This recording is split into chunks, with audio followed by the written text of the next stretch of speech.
The Book of Ruth, Chapter 1. In the days when the judges ruled, there was a famine in the land. So a man from Bethlehem in Judah, together with his wife and 2 sons, went to live for a while in the country of Moab. The man's name was Elimelech, his wife's name was Naomi, and the names of his 2 sons were Mahlon and Chilion. They were Ephrathites from Bethlehem, Judah, and they went to Moab and lived there. Now Elimelech, Naomi's husband, died, and she was left with her 2 sons. They married Moabite women, one named Orpah and the other Ruth. After they had lived there about 10 years, both Mahlon and Chilion also died, and Naomi was left without her 2 sons and her husband. When Naomi heard in Moab that the Lord had come to the aid of his people by providing food for them, she and her daughters-in-law prepared to return home from there. With her 2 daughters-in-law, she left the place where she had been living and set out on the road that would take them back to the land of Judah. Then Naomi said to her 2 daughters-in-law, "Go back, each of you, to your mother's home. May the Lord show you kindness, as you have shown kindness to your dead husbands and to me. May the Lord grant that each of you will find rest in the home of another husband." Then she kissed them goodbye, and they wept aloud and said to her, "We will go back with you to your people." But Naomi said, "Return home, my daughters. Why would you come with me? Am I going to have any more sons who could become your husbands? Return home, my daughters. I am too old to have another husband. Even if I thought there was still hope for me, even if I had a husband tonight and then gave birth to sons, would you wait until they grew up? Would you remain unmarried for them? No, my daughters, it is more bitter for me than for you, because the Lord's hand has turned against me." At this they wept aloud again. Then Orpah kissed her mother-in-law goodbye, but Ruth clung to her. "Look," said Naomi, "your sister-in-law is going back to her people and her gods. Go back with her." But Ruth replied, "Don't urge me to leave you or to turn back from you. Where you go, I will go, and where you stay, I will stay. Your people will be my people, and your God my God. Where you die, I will die, and there I will be buried. May the Lord deal with me, be it ever so severely, if even death separates you and me." When Naomi realized that Ruth was determined to go with her, she stopped urging her. So the 2 women went on until they came to Bethlehem. When they arrived in Bethlehem, the whole town was stirred because of them. And the women exclaimed, "Can this be Naomi?" "Don't call me Naomi," she told them. "Call me Mara, because the Lord Almighty has made my life very bitter. I went away full, but the Lord has brought me back empty. Why call me Naomi? The Lord has afflicted me. The Almighty has brought misfortune upon me." So Naomi returned from Moab, accompanied by Ruth the Moabite, her daughter-in-law, arriving in Bethlehem as the barley harvest was beginning. Chapter 2. Now Naomi had a relative on her husband's side, a man of standing from the clan of Elimelech, whose name was Boaz. And Ruth the Moabite said to Naomi, "Let me go to the fields and pick up the leftover grain behind anyone in whose eyes I find favor." Naomi said to her, "Go ahead, my daughter."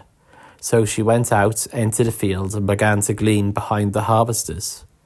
As it turned out, she was working in a field belonging to Boaz, who was from the clan of Elimelech. Just then Boaz arrived from Bethlehem and greeted the harvesters. "The Lord be with you." "The Lord bless you," they answered. Boaz asked the overseer of his harvesters, "Who does that young woman belong to?" The overseer replied, "She is the Moabite who came back from Moab with Naomi." She said, "Please let me glean and gather among the sheaves behind the harvesters." She came into the field and has remained here from morning till now, except for a short rest in the shelter. So Boaz said to Ruth, "My daughter, listen to me. Don't go and glean in another field, and don't go away from here. Stay here with the women who work for me. Watch the field where the men are harvesting, and follow along after the women. I have told the men not to lay a hand on you, and whenever you are thirsty, go and get a drink from the water jars the men have filled." At this she bowed down with her face to the ground. She asked him, "Why have I found such favour in your eyes that you notice me, a foreigner?"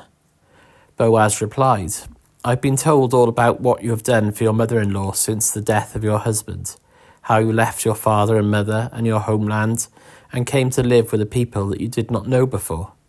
May the Lord repay you for what you have done. May you be richly rewarded by the Lord, the God of Israel, under whose wings you have come to take refuge." "May I continue to find favour in your eyes, my lord," she said.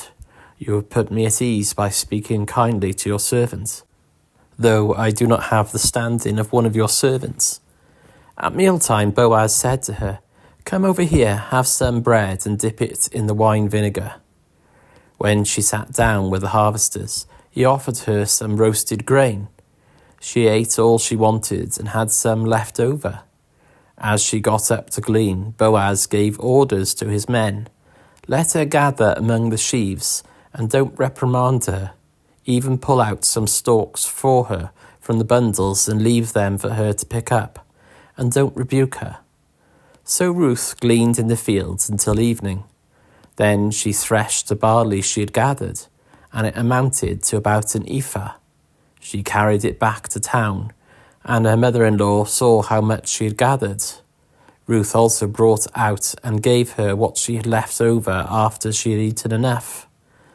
Her mother-in-law asked her, "Where did you glean today? Where did you work? Blessed be the man who took notice of you." Then Ruth told her mother-in-law about the one at whose place she had been working. "The name of the man I worked with today is Boaz," she said. "The Lord bless him," Naomi said to her daughter-in-law. "He has not stopped showing his kindness to the living and the dead." She added, "That man is our close relative. He is one of our guardian redeemers." Then Ruth the Moabite said, "He even said to me, 'Stay with my workers until they finish harvesting all my grain.'" Naomi said to Ruth her daughter-in-law, "It will be good for you, my daughter, to go with the women who work for him, because in someone else's field you might be harmed."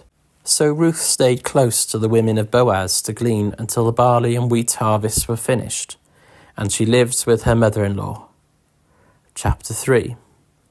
One day Ruth's mother-in-law Naomi said to her, "My daughter, I must find a home for you where you will be well provided for. Now Boaz, with whose women you have worked, is a relative of ours. Tonight he will be winnowing barley on the threshing floor. Wash, put on perfume, and get dressed in your best clothes. Then go down to the threshing floor, but don't let him know you are there until he has finished eating and drinking. When he lies down, note the place where he is lying. Then go and uncover his feet and lie down. He will tell you what to do." "I will do whatever you say," Ruth answered.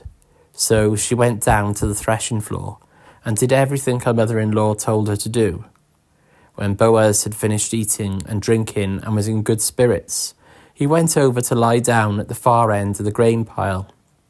Ruth approached quietly, uncovered his feet, and lay down. In the middle of the night, something startled the man. He turned, and there was a woman lying at his feet. "Who are you?" he asked. "I am your servant Ruth," she said. "Spread the corner of your garment over me, since you are a guardian redeemer of our family." "The Lord bless you, my daughter," he replied. "This kindness is greater than that which you showed earlier. You have not run after the younger men, whether rich or poor. And now, my daughter, don't be afraid. I will do for you all you ask. All the people of my town know that you are a woman of noble character. Although it is true that I am a guardian redeemer of our family, there is another who is more closely related than I. Stay here for the night, and in the morning, if he wants to do his duty as your guardian redeemer, good, let him redeem you. But if he is not willing, as surely as the Lord lives, I will do it. Lie here until morning." So she lay at his feet until morning, but got up before anyone could be recognized, and he said, "No one must know that a woman came to the threshing floor." He also said, "Bring me the shawl you are wearing and hold it out." When she did so, he poured into it 6 measures of barley and placed the bundle on her. Then he went back to town. When Ruth came to her mother-in-law, Naomi asked, "How did it go, my daughter?" Then she told her everything Boaz had done for her, and added, He gave me these 6 measures of barley, saying, 'Don't go back to your mother-in-law empty-handed.' Then Naomi said, 'Wait, my daughter, until you find out what happens, for the man will not rest until the matter is settled today.'" Chapter 4. Meanwhile, Boaz went up to the town gate and sat down there, just as the guardian redeemer he had mentioned came along. Boaz said, "Come over here, my friend, and sit down." So he went over and sat down. Boaz took 10 of the elders of the town and said, "Sit here," and they did so. Then he said to the guardian redeemer, "Naomi, who has come back from Moab, is selling the piece of land that belonged to our relative Elimelech. I thought I should bring the matter to your attention and suggest that you buy it in the presence of these seated here, and in the presence of the elders of my people. If you will redeem it, do so. But if you will not, tell me, so I will know. For no one has the right to do it except you, and I am next in line." "I will redeem it," he said. Then Boaz said, "On the day you buy the land from Naomi, you also acquire Ruth the Moabite, the dead man's widow, in order to maintain the name of the dead with his property." At this, the guardian redeemer said, "Then I cannot redeem it because I might endanger my own estate. You redeem it yourself. I cannot do it." Now, in earlier times in Israel, for the redemption and transfer of property to become final, one party took off his sandal and gave it to the other.